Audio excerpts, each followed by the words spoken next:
Welcome to the Juice Box with Juice Springsteen, covering the week that was in professional wrestling.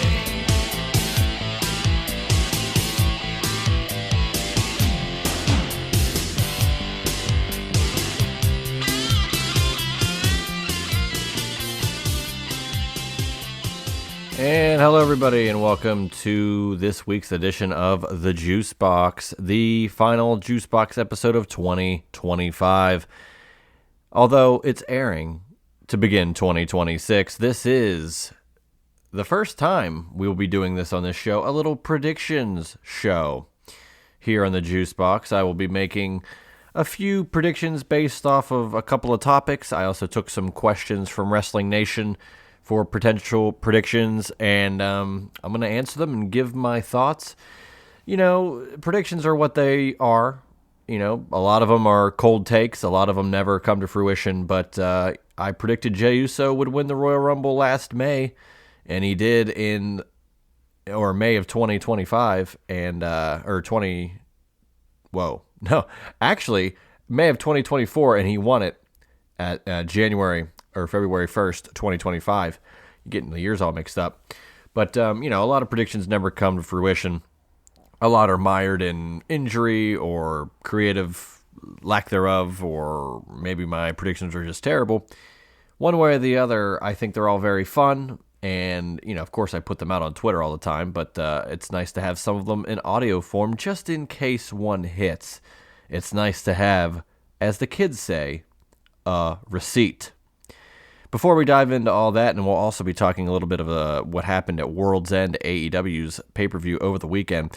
Follow me on Twitter at JuicySteen, on Instagram at Juicy Wrestling Closet, at JuicySteen on YouTube. Subscribe to the show on Apple Podcasts. If you do have time to listen to it there, swing by iTunes, leave a rating and review. 5 stars would really help the show grow. Amazon Music and JuicySteen.podbean.com are other spots to listen to the Juice Box here in 2026. Yeah, we got a lot going on here to have the newest year, 2026. Just in general, and I brought this up, I believe, in a previous end of the episode, I'm looking forward to some more episodes of the SIP series. Trying to get some more interviews for 2026. Whether that be wrestlers or people in the wrestling media space or people that just have wrestling in their backgrounds or fandoms at all, like to have them on. Had quite a few solid people on the show last year, just to name a few: Conrad Thompson, Sam Adonis, Adrian Hernandez, among a couple more. And I had such a great time doing those interviews. Hopefully we can get Triple Threat Theater back on the horse. Hopefully we can get the AEW predictions guys, Lucas and Loper, back on the horse for another show as well.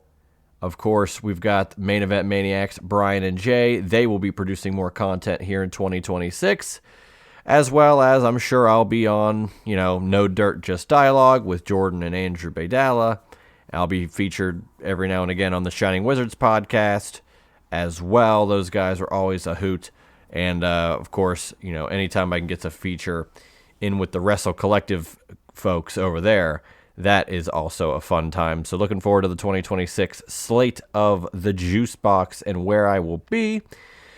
But before we get into the predictions that may or may not come to fruition, let's talk a little World's End real quick. This was a fun pay-per-view. I felt that it was the most well-paced AEW pay-per-view maybe ever, just based on it started at 8 and it ended a little bit after midnight, but a lot of stuff got covered, and a lot, storylines progressed even with tournament matches. Of course, every match on the main show was north of 12 minutes, which, some find to be a problem. I don't necessarily have a problem with it, but I just find that there are some matches that shouldn't be on the card. Let's get into it real quick. Kazuchika Okada defeated Takeshita in the first semifinal for the C2. I predicted Takeshita was going to win the whole thing, so boy was I wrong. However, it was done with a screwdriver, the Don Callis screwdriver, of course. thrown back under the ring after the fact. And in the next match, where Kyle Fletcher lost by technical submission to Jon Moxley, Kyle Fletcher could not find said screwdriver, which, nuanced storytelling, but storytelling nevertheless. FTR defeated the Bang Bang Gang in a Chicago street fight for the AEW World Tag Titles. I thought this match was somewhat underwhelming, but it was very entertaining. Stokely took one hell of a, table bump, but he really didn't go through the table. The table hit him. He is the table. So that was fun, and I enjoyed a lot of the nuances inside the actual match as well. But I'm really just kind of happy this is over, so we can progress to FTR versus Cope and Cage down the line, or the Young Bucks down the line. Whatever brings FTR some championship matches to defend in 2026, I'll be here for. Babes of Wrath, as I successfully predicted, defeated Mercedes Moné and Athena by pinfall. Willow getting the pin on Mercedes, therefore looks like maybe a upcoming championship opportunity for Mercedes to defend her TBS against Willow. We'll see. Maybe Willow is a part of my predictions for 2026. We'll get there in a moment. Darby Allin defeated Gabe Kidd by pinfall in a bloody match. This match and the Mixed Nuts Mayhem, Tony Storm, Roderick Strong, and the Conglomeration defeating the Death Riders. Honestly, it was about 25 minutes of matches I could have gone without or put them on a Dynamite or Collision. I would have felt that they were perfect. I think this show could have used 2 less matches, and it's not to say they weren't entertaining. I was very entertained by Darby and Gabe. And the Mixed Nuts Mayhem gave us a great moment with Claudio doing the spin, the swing to Tony Storm, Roderick Strong having a one-on-one interaction with Marina Shafir, which, if you know, you know, which was amazing. I'm a really big fan of Marina Shafir the more I see her on my screen. Just overall, though, I would have been fine with both of those matches not being on the main card. I know there were 4 other pre-show matches, but take these other matches, main talent, put them on Collision or main event of Dynamite. Showcase, you got 2.5 months to Revolution in March. Pad out some of these Dynamites and Collision, these TV episodes on your way there, but I digress. Chris Statlander retained her AEW Women's title over Jamie Hayter. Jon Moxley defeats Kazuchika Okada to win the Continental Championship. The unified title is relinquished and vacated. I don't even want to begin to try and attempt to, describe what that really means going forward. I don't know how that's going to be. Is the unified title going to be up for grabs at some point? I know it's the unification for the International and Continental, but I just don't know. I don't know what's happening. I have no idea what's happening with that title. We'll see what happens this week on Dynamite, and we can progress. This will be the first episode since the pay-per-view, so there's a lot that can still be discussed. One hell of a match, and I got to tell you, even though I thought Takeshita was going to win, and then I thought maybe Okada was going to win after Takeshita gets the loss, Jon Moxley winning the Continental Classic was awesome. He, going from losing the AEW World title, losing faith from the Death Riders, and then building himself back up through the tournament and proving himself, damn it, I still got it, and winning the whole damn tournament. That was great storytelling, in my opinion, and I am really looking forward to seeing Moxley defend in great matches going forward. He is the most important piece to AEW since its inception, I would wager, and I think he needs to just people say like, oh, every time this person gets the ball, they drop it, or they pick up the ball when someone else drops it. Or Moxley not only picks up the ball when other people drop it, but he carries the ball. He drops it in terms of losing the world title, but then immediately picks it up by kind of doing a double turn and creating a babyface version of himself and or the Death Riders, winning the Continental title, and now he can defend that ball going forward. So I'm also interested to see what Okada does after this. Him and Takeshita, have some interactions, I'm sure, down the line. Okada, of course, has Tanahashi's final match this weekend at Wrestle Kingdom. A lot going on there, but one hell of a match, Jon Moxley and Kazuchika Okada. And then the fatal four-way match. MJF wins the AEW World title. Pins Samoa Joe. And also, of course, Swerve Strickland, Hangman Adam Page were in that match. Hell of a match.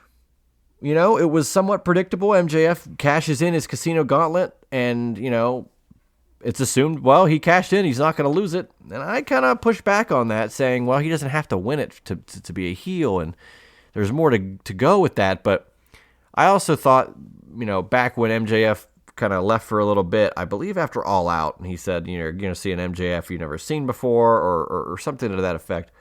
I said that the next great era of AEW would start when MJF was world champion again.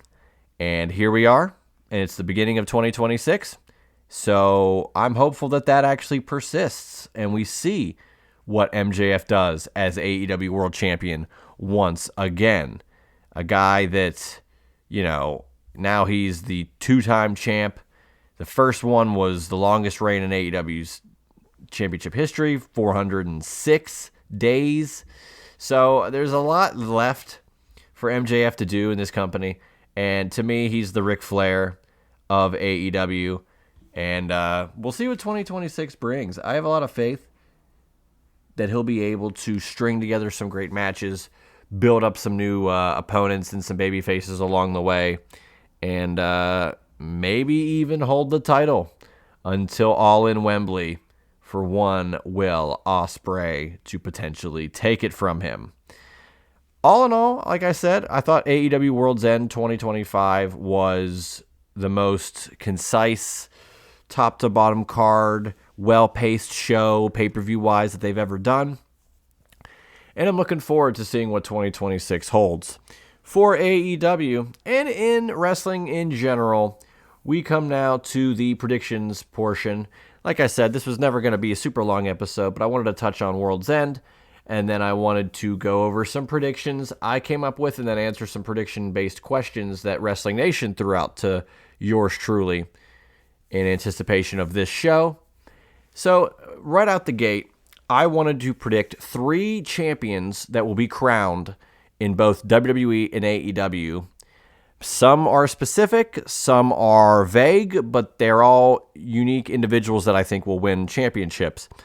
In AEW, I believe that Konosuke Takeshita will win an AEW Singles Championship. He's currently the New Japan World Champion, G1 Climax winner. I think he will win an AEW Championship in 2026. I also think Willow will win a Singles Championship in AEW. I'd like it to be the AEW Women's Championship, the world title, but, you know, potentially just the TBS once again. And then, of course, as I stated earlier at the end of the World's End prediction or recap there, I think Will Ospreay is destined, barring an injury or whatever, to win the AEW World title, probably at Wembley Stadium, All In next year. So that's what I think in the AEW realm of, you know, predicting future champions, world or not.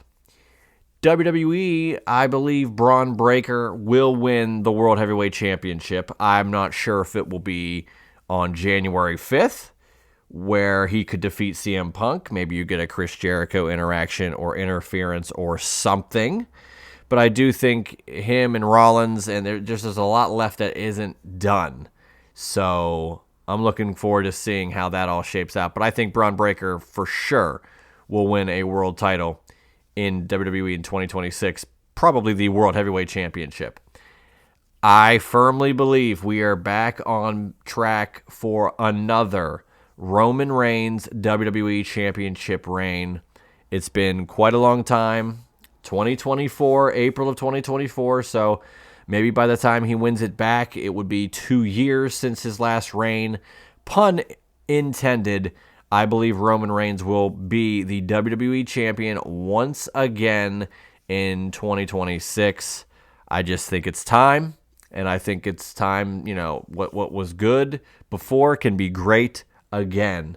And I do believe Roman can bring back some of that mystique and aura that 2022, 23, 24 Roman had as world champion, as WWE champion. I'm sure we'll get Cody Roman 3. I'm sure we'll get Roman Brock one more time. So a lot going on there. Give me Roman Reigns as WWE Champion. And then here's maybe my most bold prediction for the WWE side of things. I think that Finn Balor will win the World Heavyweight Championship in 2026. Not the WWE, but I do think the World Heavyweight title. It's more of the workhorse title. Punk, Rollins, I think Braun Breaker could have it. And I just firmly believe that, Gunther had it, of course. Now, Jey Uso, is what it is. But he did defeat Gunther. I'll give him credit for that. But I think Finn Balor is the perfect guy to be champion, the World Heavyweight Champion. Love to see that title belt on him aesthetically. So that's where I am looking in regards to predictions for champions in WWE and AEW in 2026. I've got two specific storyline changes in regards to babyface or heel, and these are both WWE based. I'm racking my brain for others. I couldn't really come up with any, but these are what I think are more safe bets than not. I think Randy Orton will turn heel, full-blown heel in 2026. I think you achieve that by giving Cody Rhodes the punt. That's how you make Randy a bona fide mega A1 heel. And I think it's about time we get to that point again, especially with how beloved he's been since returning from his injury. I think it's time to set up some good heel-face matchups with Randy Orton on the bad guy side, especially how weird was it last year or this year, depending when you're listening to this show, having Randy Orton as the good guy taking on John Cena as the bad guy, Backlash 2025. I also believe, and I thought this was going to happen this year in 2025, as of this recording, now tag team champions once again with his brother. But I think by the end of 2026, we will see a Jey Uso heel turn. Whether that's just on Jimmy, whether that's against Roman as a whole, whatever that means in regards to how it happens, I think Jey Uso is destined. No yeet. I want anti-yeet paraphernalia. I want Jey Uso to just completely go against the grain and be a dastardly heel. Maybe we don't get Jay and Jimmy again at WrestleMania. I'd be fine with that. We all know what happened the first time they interlocked at WrestleMania. But if it'll build to a potential Jimmy face turn, I don't know how far they could take it, how high he could get that character over. But I think Jey Uso as a bad guy could be sufficient for 2026. I've got two bold predictions for both AEW and WWE, so 4 total. I think that Chris Jericho will return, and I do believe he will win the World Heavyweight Championship in 2026. Maybe it's against Punk, maybe it's against Rollins, maybe it's in a chamber match, maybe it's, there's any number of ways it could happen. Maybe Jericho wins Money in the Bank. Those I try to keep away from, although I do have a Rumble prediction that I've stuck to and I'm going to stick with. But to me, having Jericho potentially back into the fold, get him one more world title reign, and have him up against the likes of Punk, Rollins, Breaker, LA Knight. A lot of good interactions for Chris Jericho if he does return here in the 2026 year of WWE. I believe that in AEW, a women's match will main event a pay-per-view finally. I know the Hollywood ending should and could have been that, but it was not, and it was an amazing match, an amazing ending to the Mariah May, Toni Storm feud. It could have been and should have been, in my opinion, the main event of that pay-per-view. However, it wasn't, and recently Tony Khan did mention it's got to be the right scenario, right show, right, interaction and feud and story. And to him, I do say, well, you had that, and it didn't work out. You didn't have those two women main event, but I'm not going to sit here and say that AEW can't put forth a wonderful women's storyline once again and be able to satisfy a main event on pay-per-view with the women. I think that's fully possible, and they're capable of doing it. Let us see an AEW pay-per-view conclude with a women's main event in 2026. I firmly believe that by the end of 2026, whether she regains some by the end or not, I think it is going to be the destiny of every woman in AEW and other companies alike to dethrone Mercedes Moné of every championship that she has. That's right. I think Mercedes, was it 12 or 13 belts, will eventually be relegated to Mercedes no belts. Whenever that happens, she loses here, she loses there. There's a triple threat here. She doesn't get pinned, but she loses the title there. And then you get to her TBS title, and I'm sure she'll lose that at some point. Now, does that mean that she'll lose them all and never win another one? No, I think she'll once she loses those championships, she will end up winning the AEW World Women's Championship, and I think that will be a perfect way to tell that story. And finally, I've said it for a while. I said it a little bit after WrestleMania last year, and I'm sticking with it. I believe that the winner for the men's 2026 Royal Rumble match will be Sami Zayn. That's just where I think. I would also like to see Kevin Owens maybe, come back in the fray at some point in 2026. Maybe the Rumble is that moment. I've got some Rumble predictions and thoughts, and we'll talk about that as we progress through January to get to that Rumble prediction. We got Saturday night's main event in January, a week before the Rumble as well. So keep posted there, but I do believe Sami Zayn will win the 2026 Men's Royal Rumble match. Now to my fine friends at Wrestling Nation. These fine fellows dropped in some questions in the Wrestling Nation chat, and I was happy to answer in prediction form. And it's funny. Shout out to Josh Cross, who specifically responded to me saying, I hope no one asks any troll questions because I will not answer them. He took it quite literally and asked me, will there be a fourth Troll film in 2026? I say no. If you're unfamiliar, Troll was a film in 1986. Very interesting movie. Julia Louis-Dreyfus is in it.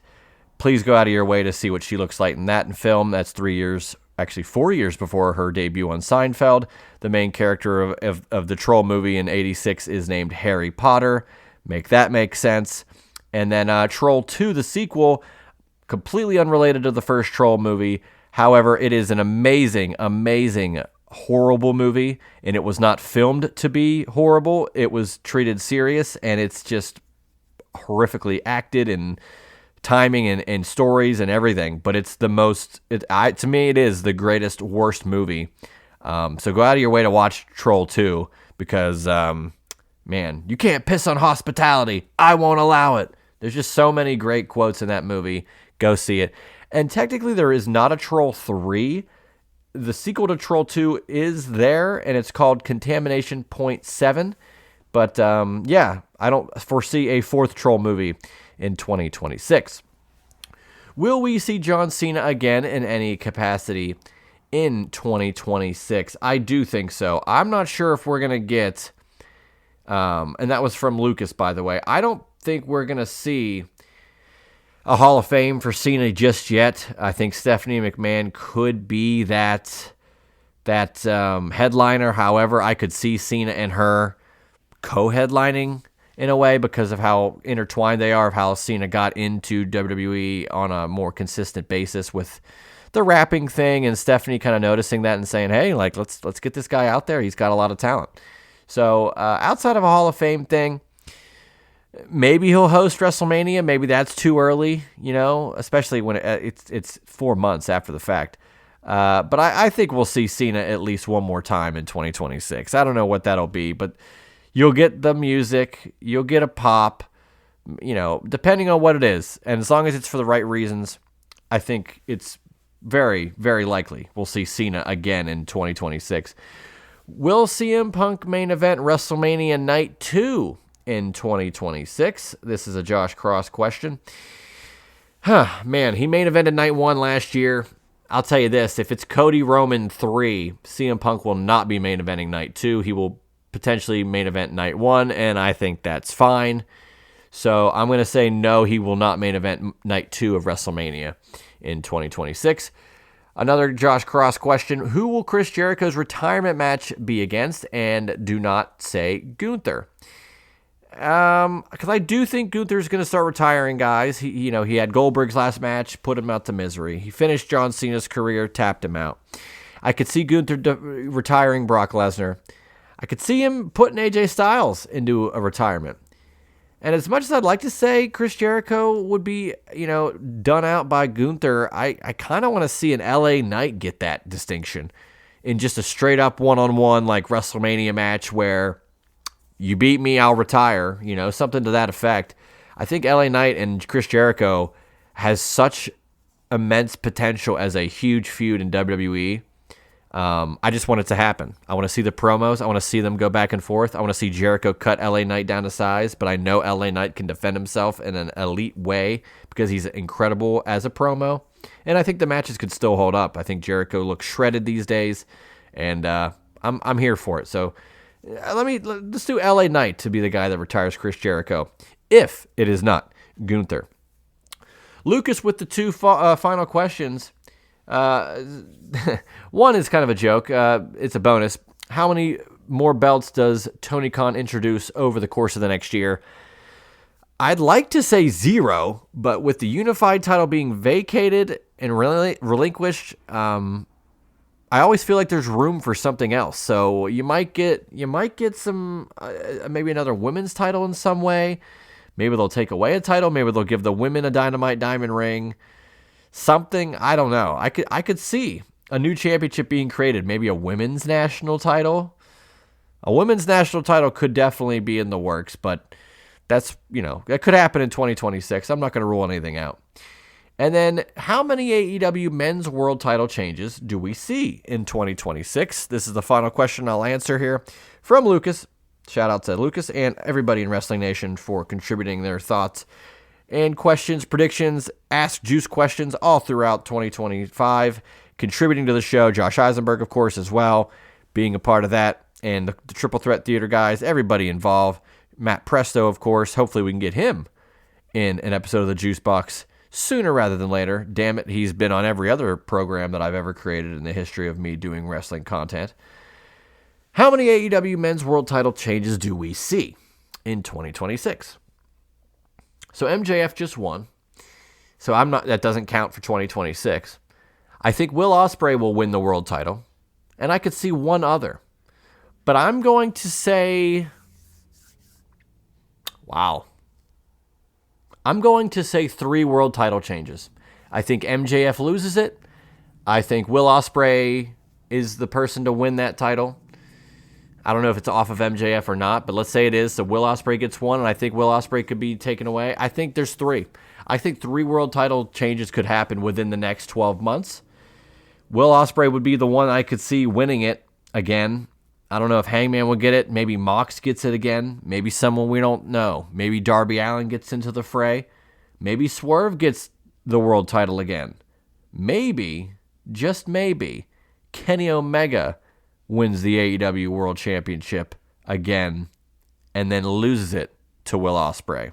I think that could be something that I would enjoy seeing for sure, considering the, just the legacy of all these guys, the fact that, the fact that Kenny was world champion and he just has had some great moments and matches with your Okadas, with Ospreay, with a lot of other wrestlers throughout.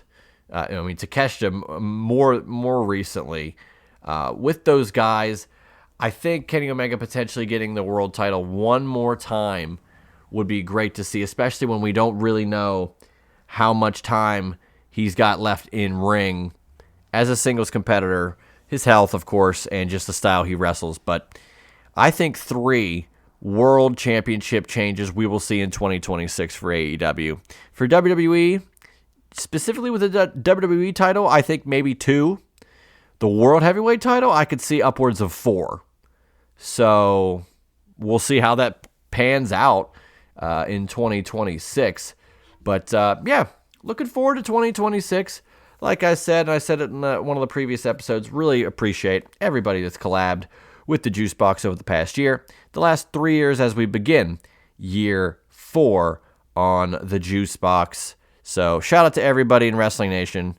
Brian, Jay, Josh Eisenberg, Justin LeBar, Andrew Baydala, Lucas Loper, Matt Presto, Donnie, Josh Cross, Triple Threat Theater, Shining Wizards, No Dirt, Just Dialogue with Jordan, Andrew, of course, like I said, and everybody else says I've collabed with. Looking forward to 2026 and collabing with some more folks. Really love doing it. Really love presenting this stuff to you. And here's to 2026. Cheers, your juice boxes, as we enter a new year. The 4th year of the Juice Box. We'll hit episode 200 in 2026, which is pretty crazy. We'll probably hit episode 250 in 2026, which is also pretty nuts. But yeah, completing 3 years of shows. Awesome. It's really, really cool. 1 episode of new content each and every week since the beginning of 2023, or maybe the second or third week of 2023. But ever since the show has begun, we have done a new episode of content each and every single week uploaded. So hopefully you guys enjoy that stuff. A lot more fun and interesting things ahead for 2026 for the Juice Box, for AEW, WWE, TNA, and everybody in between. As always, follow me on Twitter at JuicySteen, at Juicy Wrestling Closet on Instagram.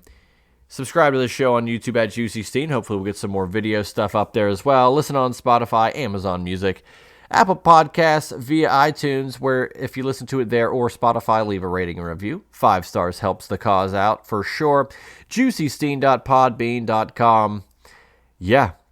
Shout out to everybody that's collabed. Shout out to everybody that listens. Really enjoy everybody participating and helping the Juice Box be, someone's destination for pro wrestling content across the interwebs as we move on to 2026. So enjoy the new year. Have a safe new year. Enjoy the holidays. And I will see you guys next week. And by this recording, it is beforehand, so I'll see you next year for a very exciting and captivating, I'm sure, year of professional wrestling in 2026. I'm Juice Springsteen, and I hope you guys enjoyed this week's edition, and tune in next week for another great edition of the Juice Box. That was The Juice Box with Juice Springsteen. Make sure to subscribe to The Juice Box wherever you listen to podcasts.